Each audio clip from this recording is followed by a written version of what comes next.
Assalamualaikum dan selamat pagi. Kembali lagi ke kelas matematik tahun 3 bersama dengan Cikgu Seri. Hari ini kita masuk dalam tajuk baru iaitu tajuk 8 berkaitan tentang koordinat. Kamu baru pertama kali dengar kan? Sebenarnya koordinat ini ialah kedudukan. Jadi kita masuk tajuk 8.1 iaitu koordinat pada kesukuan pertama. Objektif pelajaran, murid akan dapat mengetahui kedudukan objek berdasarkan titik rujukan dengan perbendaharaan kata yang sesuai. Seperti ke kanan, ke kiri, ke depan, ke atas, ke timur, ke barat dan ke utara. Okey, mari kita tahu apa itu kedudukan ataupun koordinat. Kedudukan dan koordinat ialah lokasi suatu objek atau gambar. Di mana dia punya tempat lah. Kedudukan objek mesti merujuk pada satu titik rujukan. Di mana dari puncanya kita mau tengok. Dari tempat siapa. Okey.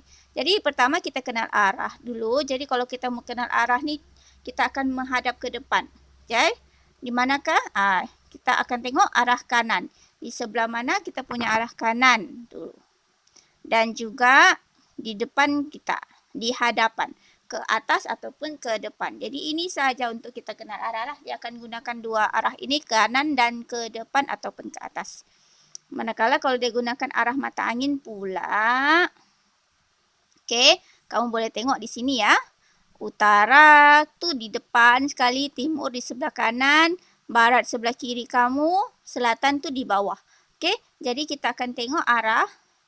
Tadi ke kanan kan, kita akan gunakan perkataan ke timur. Manakala yang ke atas ini, ke depan tadi, dia akan gunakan perkataan ke utara. Dia mempunyai maksud yang sama. Jadi, ke kanan, ke timur ni, ke kanan, ke utara ni, ke depan. Okey, seterusnya, kita juga akan belajar tentang dua perkataan baru, iaitu lajur dan juga baris. Di manakah lajur? Lajur ialah petak yang ke atas ini. Ini adalah dipanggil lajur. Kita akan tengok dari bawah ke atas. Itu lajur. Okey? Dari bawah ke atas. Jadi yang seterusnya ialah baris. Baris pula kita kira dia daripada kiri ke kanan. Dia akan kiri ke kanan. Jadi di sini untuk contoh ini dia ada 3 lajur dan juga 4 baris. Okay, nampak ya? Dia akan baca lajur dulu, lepas tu baris. Lajur ini dari atas ke bawah, dari bawah ke atas. Manakala ada baris pula dari kiri ke kanan. Okey, dia akan kira ke atas lah.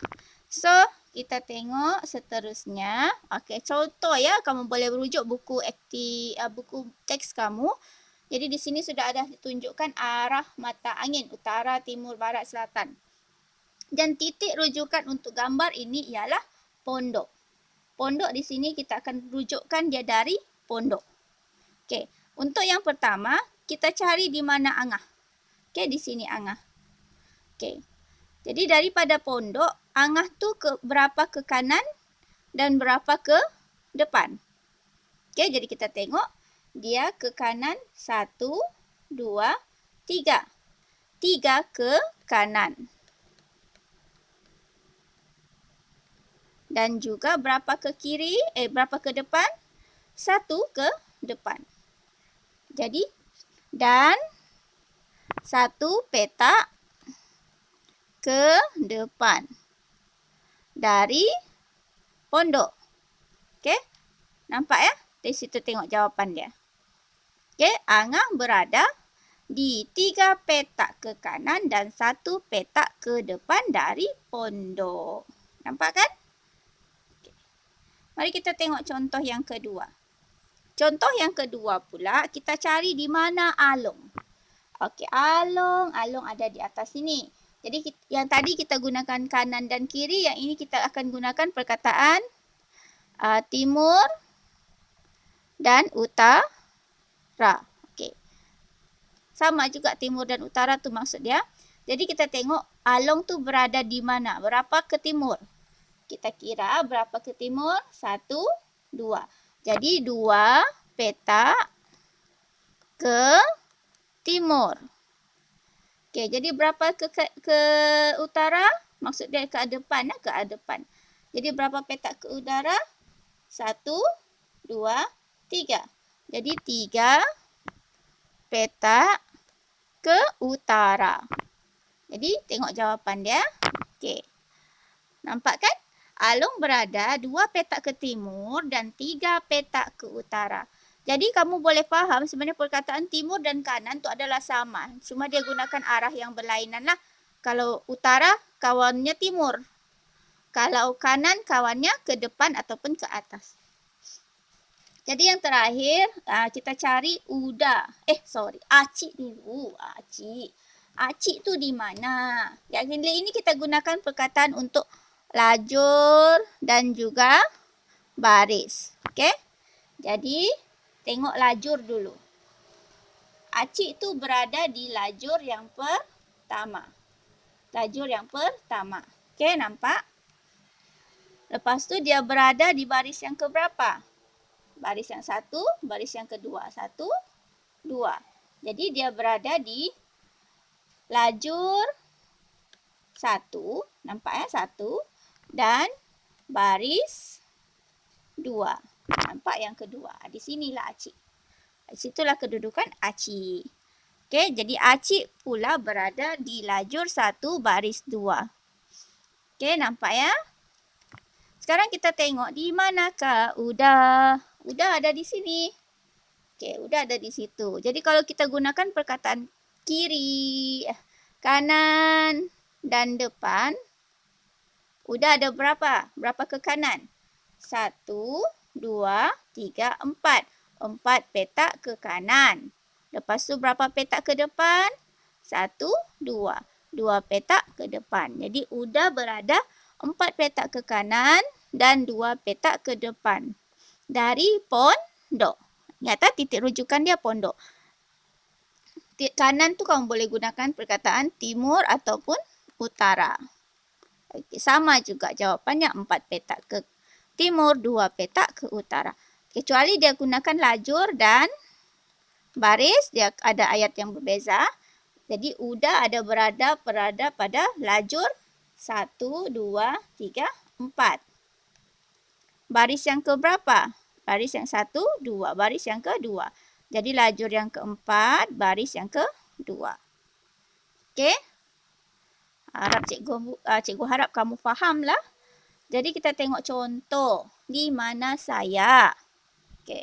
Contoh yang pertama, dia minta cari di mana Farah. Farah, where are you? Okey, Farah. Farah berada di sini. Nampak Farah? Okey. Jadi kita titik rujukan ialah cikgu. Okey. Jadi kita tengok dari kanan ke kiri dulu. Farah berada di satu kanan. Okey, nampak? Farah berada di 1 petak ke kanan dan 3 petak ke depan. 1, 2, 3. 3 petak ke depan dari guru. Ataupun kerusi lah kan. Jadi yang kedua, kalau kita gunakan timur dan barat, timur dan utara pun sama juga. 1 petak ke timur dan 3 petak ke utara dari guru. Kalau gunakan lajur dan baris pula. Lajur dan baris. Dia berada di pada lajur yang pertama. Baris yang ketiga. Nampak ya? Lajur yang pertama dan baris ketiga dari guru. Okey. Jadi Joseph. Where is Joseph? Joseph ada di sini. Okey, Joseph. Berapa petak ke kanan dan berapa petak ke depan dari guru? Jadi kita ke kanan dululah. 1, 2, 3, 4. Sini 4 petak ke kanan. Jadi berapa petak ke depan dari guru? 1, 2. 2 kerusi ataupun 2 petak lah daripada guru. Okey, kalau kita gunakan timur dan barat pun sama juga. 4 petak ke timur. 1, 2, 3, 4. Lepas tu dia dari guru kan. Jadi 1 pergi Adam, 2 pergi Joseph. Sama juga. Kalau dia gunakan lajur dan baris pula. Okey. Joseph berada di lajur yang keempat dan baris yang kedua. Okey kan? Bolehlah insya-Allah. Kamu cuba buat. Kalau tidak faham, cuba baca buku teks kamu ya. Jadi itu sahaja. Cikgu harap kamu dapat faham dan cuba buat buku aktiviti muka surat 139. Itu sahaja. Sekian, terima kasih. Assalamualaikum.